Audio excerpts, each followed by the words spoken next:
All right. Really quickly, you're about to hear a conversation with award winning journalist Brian De Los Santos and myself. He also just started his podcast, so please go follow his podcast called Undocumented, Unafraid, Sorta. Welcome to Undocumented Startup by Juan Maya Hernandez. Earlier this year, I found myself without DACA. No permit, no job, and all the feelings. But first, let me rewind a little bit. I was laid off from my news job in May 2025, and girl, my world was shifted. But that's a topic for another day. I applied for my DACA work permit that same month, and I waited. I had friends telling me that their siblings had gotten theirs quickly y me confié. I thought it would get here sooner, but nope. Essentially, I fell out of status, meaning I didn't have papers to work. I didn't want to risk getting a job and then telling them, hey, my bad, my DACA isn't in yet. So I stopped applying to workplaces. I also didn't qualify for unemployment at that point. My mental health suffered, and to be honest, I was spiraling. So I threw myself into community, essentially hanging out with certain friends, visiting my parents for free food, aka lonche, doing a lot of walks in my neighborhood with my dog Bigotes. I also started to look at other undocu folks, friends and creators who have been through this process, having a lapse in their work permit or not having DACA at all. One day I was scrolling Spotify or something like that, and I saw Juan Maya Hernandez's podcast, Undocu Startup. TikTok, actually this one. So you're undocumented and you haven't started your He business. basically was explaining how he navigated not having DACA during his time at UCLA. Went kind of viral on the 7 He's ways originally that from people can San protect your Felipe del identity. Progreso, Mexico, and is an Angelino. Juan has worn different hats: day laborer, photographer, and entrepreneur. He's helped schools across the country launch programs that empower students to start businesses, regardless of immigration status. And that's what I thought was pretty cool. We're going to get into why he was a great person to talk to during my DACA-less time, but I first had to ask him, have you heard the term undocumented, unafraid? It does resonate with me when I hear undocu unafraid. It really means, using your status instead of something that holds you back, something that liberates you, something that allows you to think differently. And that's been my whole career. When I applied at UCLA 2017, that was the biggest thing that I said. What makes you different, right? Like what makes you different from other students that are applying at the same school, right? And so for me, when I hear that phrase, it's all about liberation, and it's all about using your status as a superpower instead of hiding and being seen. Wow, that's powerful. Thank you for sharing that. My first question is, or I guess my first introduction to the topic is, I reached out to you because I was simply just browsing podcasts and undocumented people, immigrants, and you popped up on my Spotify. So I just skimmed through some of your episodes you have, and I heard your journey about being a student without any work permit, so totally undocumented, sin papeles, navigating that space, and then later on being able to apply to DACA. You had a photography business on campus where you learned the ins and outs of being an immigrant business owner. In the past few years, you've shared advice about how to create businesses and be your own boss as an immigrant. You also speak at school campuses all about this. What else am I missing on your career journey? Give us the bullet points. I think what you're missing is the chapter on struggle, and how much I struggled to get to where I'm at, right? I think, you see, when I was a student at UCLA, I applied without DACA. I thought I didn't qualify. At least that's what they had told me at the very early stages. And when I went to UCLA, I went through academic probation. That's under a 2.0 GPA. I went through subject to dismissal. That's under a 1.0 GPA. So if you don't pass your classes when you're in those situations, you could get kicked out of UCLA. And that was always my biggest fear. I was also diagnosed clinically depressed. I also had epilepsy growing up. My immigration journey was different in a sense that one of the reasons why my family decided to move to the U.S. was because I had epilepsy in Mexico when I was 3-4 years old. They couldn't cure me over there, so then they decided to try the medics here, and luckily I was able to get cured. I haven't had a seizure since. So I think the chapter that is missing is the chapter on struggling, the chapter on I started a photography business, but before that I worked as a day laborer. I did some construction work. The people that are standing outside at the Home Depot, I did some of that work. I worked as a busboy one day for a restaurant. They didn't like it. They didn't train me. I think that's what's ultimately missing, the fact that I didn't have anything financially growing up, coming from a low income background, and it's always been about struggle, really. And that's why I think I'm in a position now where I'm like, how do I empower myself so then I can also empower other people? And that's what I don't share too much on, like the struggles. Yeah, like I remember one time I was at UCLA trying to get a Subway. I was on the line. I didn't know if I had money or not. I asked for the Subway, and then as soon as I got to the register, I put my card, and it got declined. And then the lady was like, "Oh, you don't have money in your card." I was like, "Oh, I've been having issues with my card." And I was just devastated that day, like not having enough money for even a Subway, like after an exam, right? So I think that's what's missing from my story. Yeah, and thank you for sharing a lot of that. It's not easy to do that. It's not easy also to be constantly in those shoes. I think part of the story of being totally without documents in this country is that you're in survival mode. You're whether you're looking for money or you are just trying to figure out some of the like paperwork to just apply to help. And most of that help, to be honest, is not available for undocumented immigrants.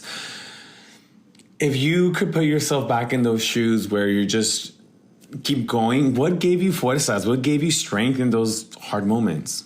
I think what gave me strength was my family, right? My immigrant parents, they gave me strength. I think what also gave me strength was the fact that I was one of three students that went to UCLA in my high school, right? One of three, right? So I take a lot of pride in that. Some of my friends dropped out. Some of my friends never made it to college, and I was like, well, like I'm doing this for them, and sometimes I put myself in this position where I'm not just doing this for me, but stories like mine are we're gonna inspire the next generation, right? Like sometimes there's a lack thereof people in our community that are succeeding and success story, right? Because normally you hear all about the negative aspects of being an immigrant. You never hear about the success stories. So what kept me going was like I was like, you've already gone this far to quit. You already got to UCLA. Why would you quit now? If you wanted to quit, you should have quit when you were applying, right? You're doing this for your parents. I want to retire my parents. I have other siblings, and I'm like, I want to be an example of them, right? And I want them to go to college, and I want them to see like no matter what happens in your life, there's always things that you can overcome. So I always rely on that. And then I think now my motivation is different, where now it's how can I help every undocumented student to understand that they can become self-employed? I'm not talking about they're all going to become millionaires, some might. But I'm talking about, if there's a student that doesn't have DACA, they have some skill and they can start getting paid for that. I think I'm all about solving that problem now. And then there's all these other things that I want, right? Like that I want a house, I want to retire my parents. I want to build a family one day, right? I want to get married one day. I don't have a partner yet, but I want to get married one day. And I think it's also all those positive things, ideals in my head that I'm like, I'm working towards that, and this is gonna help me get there moving forward. I can feel and resonate with you so much because even though my college experience was years ago, way longer than before you were in college, I did feel like I'm here now and I have to do my best. Tell me kind of how you started navigating the business entrepreneur side of your career. I know that you were kind of pushed and shoved as an immigrant to figure out a way how to get paid, how to be a contractor, how to file maybe your LLC or your C Corp status. What were those initial steps? Like, ¿qué pasó? What happened? Yeah, well, I mean, I think it really just started that I grew up in around downtown LA, MacArthur Park area, right? So even when I was younger, I would always see street vendors selling paletitas, selling tamales, right? The tamalera lady right there. So I was always kind of exposed and around it, right? I also lived close to a Home Depot, so there's also day laborers, and I worked as a day laborer there. And when you're a day laborer, you also have to negotiate how much you're going to do the service for. So I think in those little moments, I was sort of planting the seed.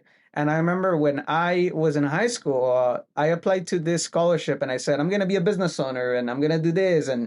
But really, I think that was planting the seed. What really pushed me towards it was this necessity of making $1,000.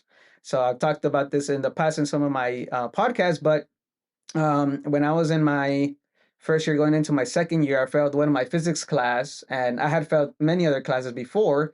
but I needed to retake that class in order to be on track to graduate. But I didn't have $1,000 to pay for that class because financially it could only give me so much. So it was there where I started thinking about how am I going to make these $1,000? And the only thing that I knew how to do at that time was taking photos, doing photography. I took a photography class in high school, and that's really where it started. So I think part of my experience has been I've been around entrepreneurs. I've wanted to start a business, and then I sort of got pushed to it when it came time for me to make money from my next class. Alrighty, it's time for a quick break, but take out your pen and paper or your notes app because Juan is about to give us some advice on how to launch your own businesses regardless of immigration status.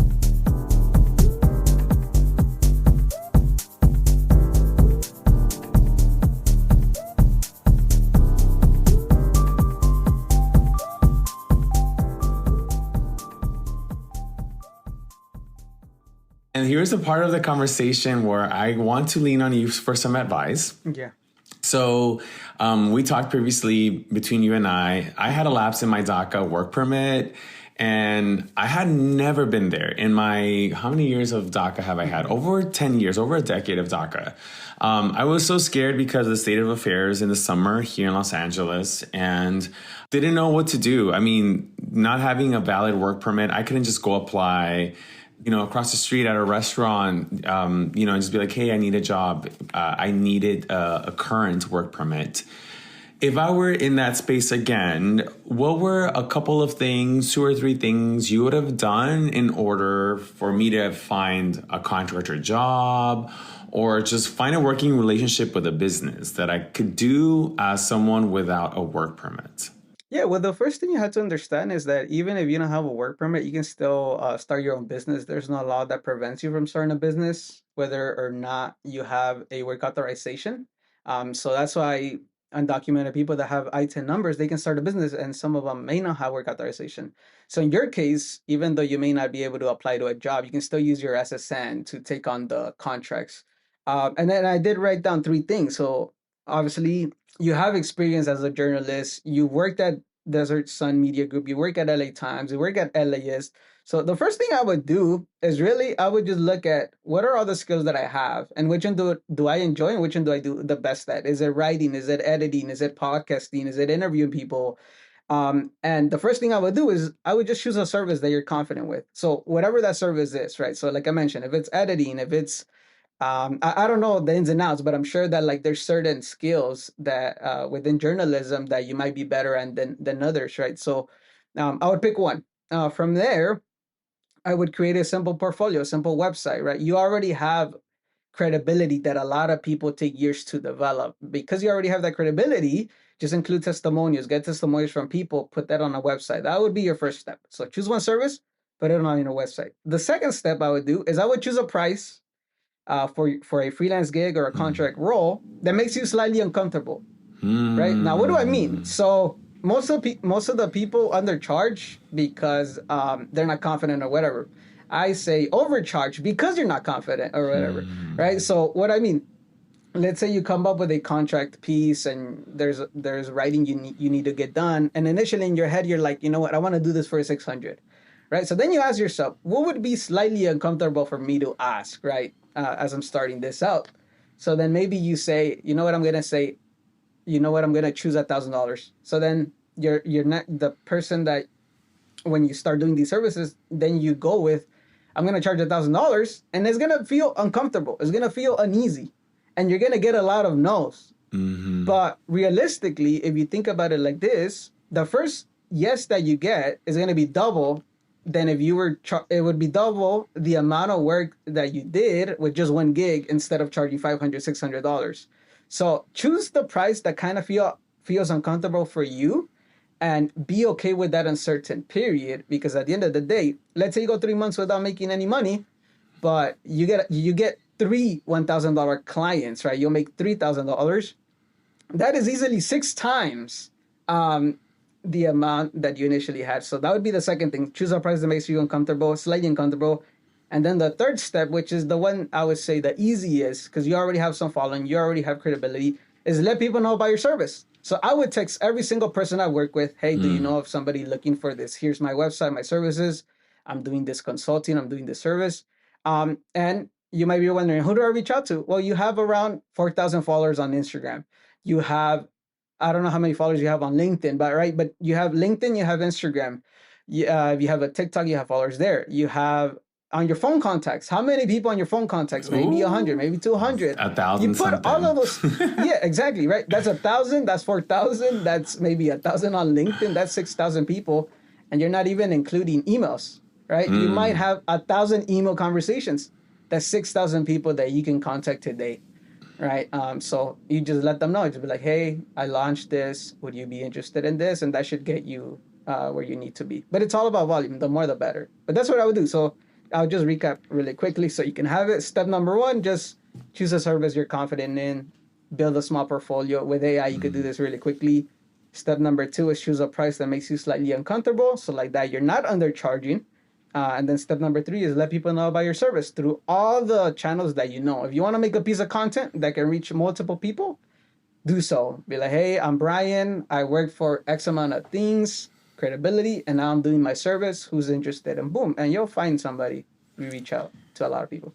Wow. I mean, all of those pieces of advice hit very well with me, but I think the number 1 is overcharging and the way that you envisioned it for me, because whether I have DACA or not, I feel like a lot of folks, specifically folks from marginalized communities, we're just like, girl, I don't want to charge too much. I don't want to rupture the relationship. But it is very true. Like, we undercharge so many times, and I've been in that boat before where I'm like, fine, a check is a check, but baby, I do have a resume. I have I have won awards, which to me, they're not everything, but they are to showcase my work, that I've done good examples of work. And I think having this conversation specifically with you as someone who's of the immigrant experience, someone who is a Latino, someone who is of the LA area, like, it makes me feel more empowered to have this conversation with a potential employer or a contract work gig,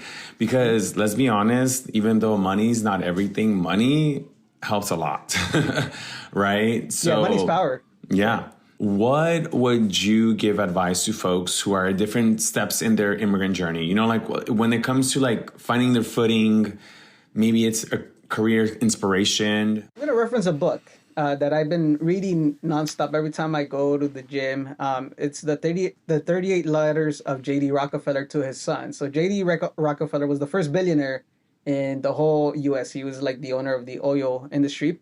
Point is, my advice is one of the letters he wrote: your starting point in life doesn't have to determine where you end up. Some of us grow up at the top of the mountain, so we're destined to not start at the bottom of the mountain, right? And then some of us, vice versa. Some of us are born at the bottom of the mountain, so we're not gonna start at the top.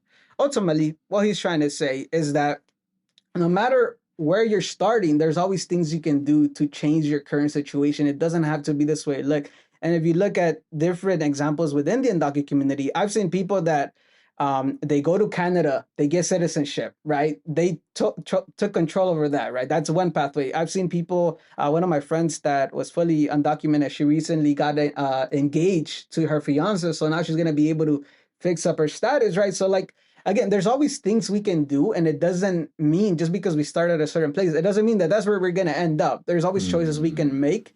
But alongside those choices, there's also things that you have advantage of by starting at the bottom. Right. So, for example, in the book, he talks about like rich people or like rich kids that grow up with money.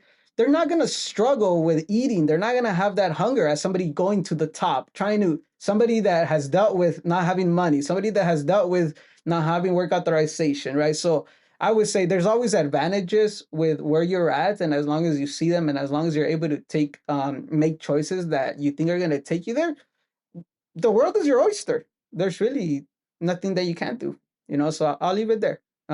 Your starting point doesn't have to determine where you end up in life. I just want to say thank you for sharing your story of resilience. Anything you would like to share to folks out there navigating a hard time or navigating a good time? Because also there's all types of moments in life that you would want to share with the audience. Yeah, I mean, I would just leave it to anybody that is struggling right now. Recycle your struggle. right? So it comes from a motivational speaker called Eric Thomas, but he talks about you already went through the pain, you already went through discomfort, you already pulled all-nighters, get a reward for what you've already worked for, right? So within the community, I've seen somebody that is undocumented helping other people travel within different states in the U.S., right? So like that's an example of what I'm not able to travel to other countries, but I'm able to travel throughout the states, and people that are undocumented might have questions around that. I've seen somebody building a brand. He's a DACA recipient. He has a catering company, and he's recycling his struggle. I've seen you can find all these stories, but ultimately, whatever you go through, somebody eventually is going to resonate. And if you can get a reward for it by building a brand and putting yourself out there, I think that's amazing. And people need your story, ultimately. I love that. Thank you so much for having a conversation with me, Juan. I appreciate it. And good luck on your entrepreneur, immigrant / everything else you create journey. Welcome to Undocumented Startup by Juan Maya Hernandez.